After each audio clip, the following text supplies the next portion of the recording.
welcome back to Raising My Voice. My name is Mads, and this episode we're talking about medication. I mentioned earlier that I have seen a few psychiatrists and that I've tried some medications prior in my life. I believe one of them was an antidepressant, and then I believe the second time that I was on an antidepressant and an antipsychotic, but I don't remember. I was not paying attention. I really didn't give a fuck about my health at that point, so it's not something that I was actively aware of. When I started seeing this psychiatrist, he started me on an antipsychotic, and that was quetiapine. I was on that until really recently, actually. We started me at a low dose, and then over the course of a couple of months, I tripled my dose. And I did really well on like the first two because they were allowing me to sleep through the night, which is one of my main problems. And it has been for quite some time. Sleep has been becoming an increasingly large issue for some time in my life.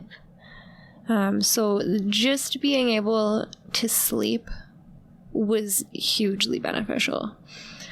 And then once it got up to a higher dosage, it did start to throw my brain off. So we dropped it down, and I went back and I met with him again about taking bipolar off the table and about treating me just for ADHD. We kind of went over my history, and then he does this thing where he always just hands me a chart with a bunch of medications, and they're like dosages and their side effects and just like so much information about them in like a table. And I don't fucking know, buddy. That's your job. I'm not the professional. But we started me on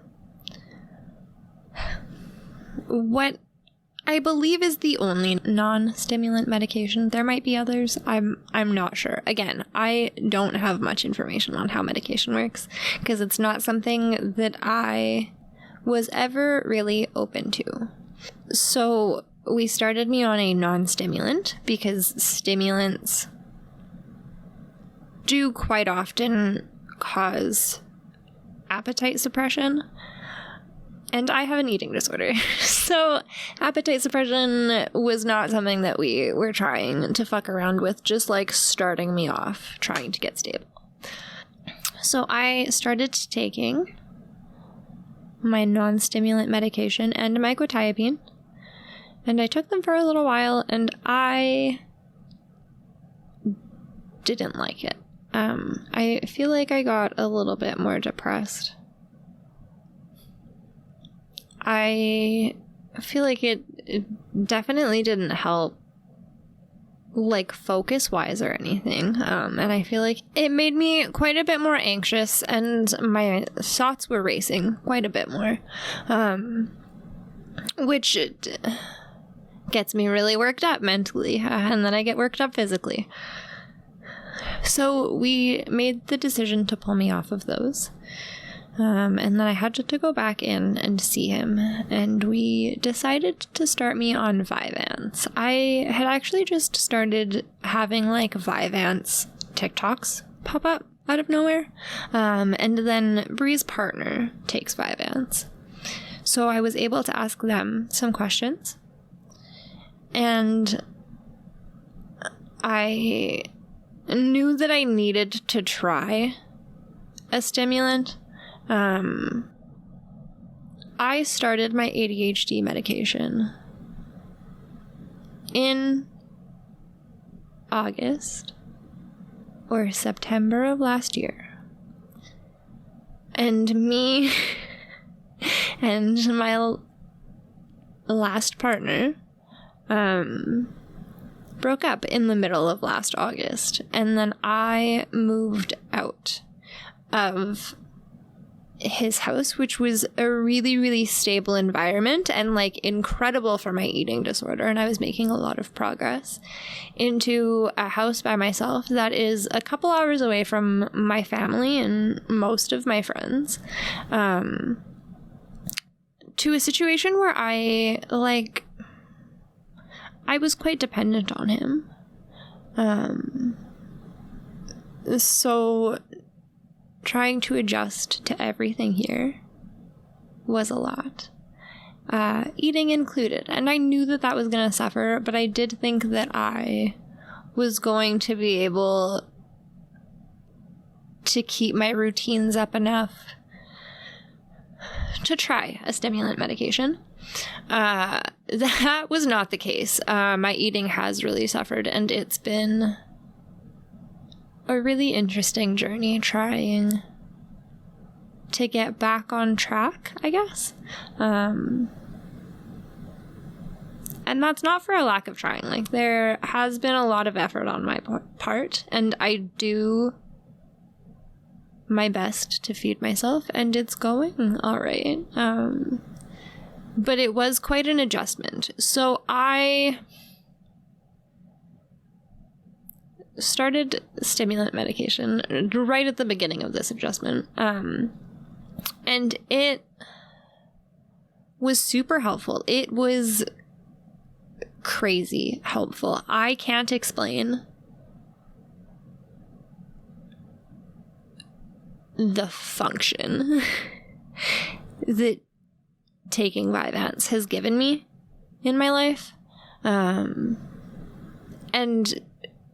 even that amount of function was just fucking insane to me. Actually being able to do shit. I remember the first time that I took it. I have to take it in the morning. And I came home and I made myself supper, but then I did something in my pantry that required me taking something out of a box. And then the box was empty. And normally, I would have just put it back in the pantry, but I put it with the rest of my recycling. And my brain clicked at that point, and I was like, whoa, I can just do that? That had never occurred to my brain before, you know? Or like it had, but I'm like, that's 10 steps in the other direction to put a box with some other boxes. And like, yeah, but it keeps my fucking house clean. So taking the journey through medication properly was super rewarding. Therapy was a huge help through all of this, and I wouldn't have made any of the progress that I have if it was not for therapy. If I had just started taking even my stimulant medication and the antidepressants that I'm on now, I would not be functioning the way that I am. Therapy is a must. Everybody should do therapy. That's my strong belief, and a hill I will die on. I'm going home for the weekend. This is just a quick side note, and then we'll get back. I'm going home for the weekend, and I am about to tell my dad, who's really my stepdad, but he's been my dad since I was 5, and like, my biological dad is Mark. So Curtis's dad. But I am about to tell my dad that I will be going no contact with his side of the family, and that I don't want to do holidays or anything with them. I don't wish to have any further contact with them now or ever in the future. And that is a decision that hasn't come lightly, because it is something that I know will hurt him.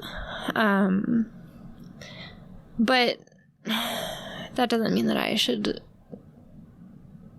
fuck with my mental health. So I have made the executive decision. We're going to talk about that, but I also am going to tell him that he should do therapy, because I think that everybody should do therapy. Thanks for coming to my TED Talk about everybody doing therapy. That will be the underlying theme here. Anyways, I started my Vyvanse. Super cool. Doing a lot of things. And even just that jump in productivity was enough to kind of get me adjusted, because that was right as I was moving into my new place. So I had all of this energy and I was able to do all of these things. And it did, for the first 2 weeks, I think, really help me get kind of settled in. And then the depression kicked in again. And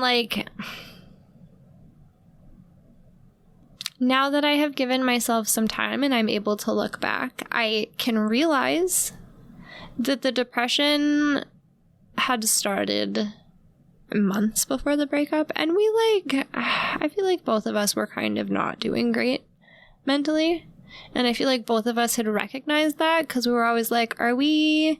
But we were both functioning and happy and in the middle of shit, and it wasn't evident that either of us were actively struggling with depression on a continuous day-to-day basis. I was having a bad day here and there, but it wasn't a all of the time thing. And then being on my own in a house that wasn't entirely set up, and also where I was depending on myself for the first time in a fucking while, by myself, really far away from all of my people, it was really overwhelming. And I did my fucking best. I am not the type of person that gives up, and I'm not the type of person that wallows in a situation. I am big on fixing, and if I can fix something, I will, and if I can't fix something, I will think about it until I can, which is not a great approach, but it's an approach nonetheless. So I did my absolute best on my quetiapine and on my Vyvanse for quite some time, for 4.5 months. And then I had talked to my therapist in a session, and she was like, do you think you need antidepressants? And I was like, I kind of just think that it's situational depression, and I don't think that I do need antidepressants. And she's like, that is a fair assessment, and I agree with you. And then a couple weeks had gone by, and I had started looking into it a little bit more, because if you have ADHD, there's just a really fun depression tacked on all of the time, that's just free with ADHD. So there's only so much depression that they can treat you for. But I had been doing therapy at that point for 1.5 years, and I'd been on other medication, and I was taking my Vyvanse for almost 5 months when I started my antidepressants. And I haven't been able to sleep through the night. My sleep has been getting consistently worse. So there was no real reason to keep me on the quetiapine. So we took me off of that and we put me on, it's called Remeron. I think it's metrazapine. I'm not entirely sure. Particularly because it should help me sleep and it should help my appetite. And it definitely has helped my appetite. I've been having some other issues with food, but that's not the medication's fault. But sleep is something that I'm still struggling with, and I have realized recently that I think that my PTSD is a lot more evident and maybe a lot larger in my life than I like to think and or give credit to. And I think that that's really fucking with my sleep. So that's something that I'm working towards, but aside from taking an actual sleeping medication, I don't know. And like, I don't really want to do that. On the topic of I don't want to do that, my spiritual, biological mark of an actual sperm donor father, when he started to get really spiritual, he's very extremist with it. So early on in my life, I feel like my grandma passed when I was 10 on his side. And I think that that's kind of what triggered it. And then like right off the gate, he was like, medication, the absolute devil. It will kill you. And like, that's cool, Mark, but also my brain needs it to fucking function, you know?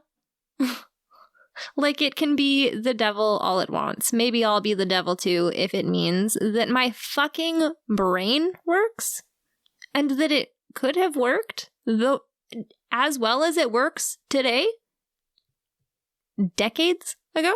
A decade and a bit ago, Mark? Like, that's something that was very, very deeply ingrained in me. So when I took medication the first 2 times from psychiatrists, I was already kind of against it, and like they weren't going to work for me even if I wanted them to. When I have taken medication and wanted them to work, they work phenomenally. And that is a lot to do with psychology. So me taking medication in that mindset wasn't going to benefit me as well as it could have anyways. But I did have that view. I am the type of person that like didn't even take Tylenol really, or like Gravol. I broke my foot. That is an incredible story for another episode. But the middle of it, broke the middle of my foot while me and Brie were living together in a 3-story apartment.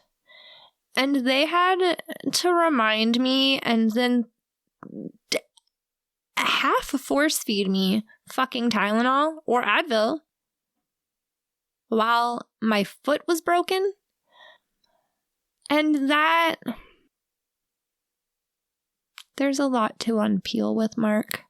But that one, I think, recently has started to really hit home because my brain does function so fucking well all of a sudden. Now that I'm on a good balance of medication that actually works for the disorders that I have, and that I was able to work with my mental health professionals in a way that I was like open to, and where I was able to advocate for myself and believe that they both had my best intentions at heart. Like, he has also really demonized therapy. There will be a couple Mark specific episodes. But one of the realizations I've had lately is that the 2 things that my brain needed to function fully, medication and specifically CBT therapy, are 2 things that he really demonized. And like, I don't even remember what his deal with CBT therapy was. I remember him saying something about it's just rewiring the way that your brain works. And like, yeah. But do you know that you traumatized the fuck out of me and that I do actively have to rewire the way that my brain works? Like, that's specifically what I need. And medication. I need both of them. So I haven't talked to him in, I want to say going on 4 years. That could be wrong. Maybe I'm just putting distance in between us. Brie and I moved in together during COVID, and I feel like it was that November. So I think going on 3 years this year. And that space has really allowed me, and I have taken some of my psychology courses since then. Like, I have a little bit more information. But that space has really allowed me to really question that and actually get the help that I need, which has been hugely beneficial. I do also have anxiety medication. I have Ativan, specifically for when I have anxiety attacks, because my anxiety attacks are overwhelming. I've gone to the hospital concerned that I'm having a heart attack several times. I know that my anxiety gets that bad, and then but like that just makes it worse. Where I'm like, I think that this is just anxiety, but then my body's like, is it? You'll never know unless you go sit in the fucking hospital and waste your time. And then I do, and that's not fun for anybody. But I do have anxiety medication. I made a joke with Brianna the other day that I could have a heart attack in my life and that I would just take an Ativan and sleep it off. I don't use my Ativan super frequently. It's not something that I had for a really long time because I got it like as a teenager. I feel like I was in my late teens when I got my Ativan for the first time. And I did take it fairly responsibly. There's a lot of addictions issues on several sides of my biological family. So addictions is something that I've always been fairly cautious with. But there was one particular instance where I abused my Ativan, and the psychiatrist at that point was like, no more Ativan. And I don't know how health records work. I'm like, I am a chicken shit. So I just didn't attempt to get Ativan from anybody else at that point because I was sure that if he could put do not give her Ativan on a health record that he would. So I didn't have Ativan for quite some time. And then I think that I got Ativan again when I started quetiapine at the very beginning, seeing my psychiatrist that I see now. And I use it super sparingly. Sometimes my brain is like, hey, you are in a thought spiral that you can't get out of. Maybe you should take an Ativan.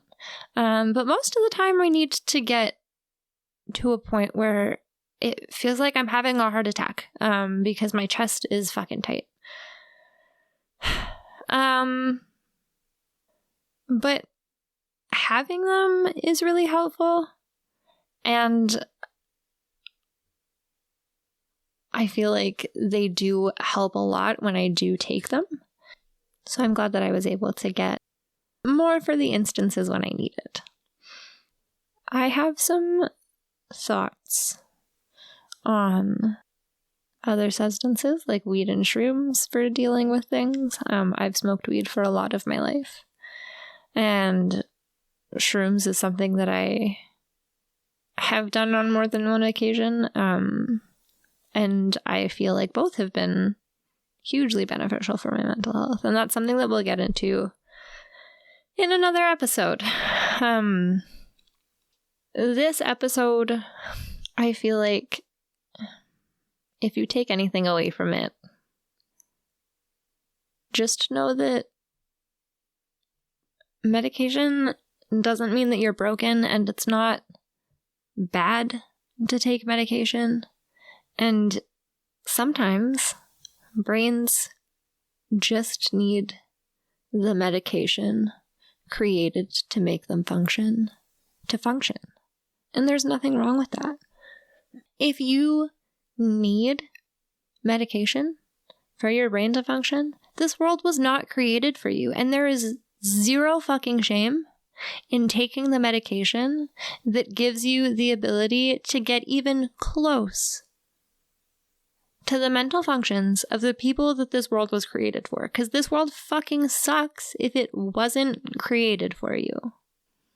I still don't necessarily love the idea of being on a bunch of medication. I feel like I'm on 2 right now, and I feel like 2 is my max with the occasional 3rd. And obviously that will change if something comes up, but like this is the amount that I need to function. So I think 2 is a good level. And And like, I do understand, because of the way that our healthcare system works, particularly if you are also in Saskatchewan, it's truly terrible here. And it's hard to find psychiatrists specifically, and those are the people that should be prescribing medication. I mean, like, you can normally get a general practitioner to prescribe you medication, and that's terrifying because they are absolutely not trained to do that. Please see a psychiatrist. I know it takes so long to get in to see them, but please see a psychiatrist.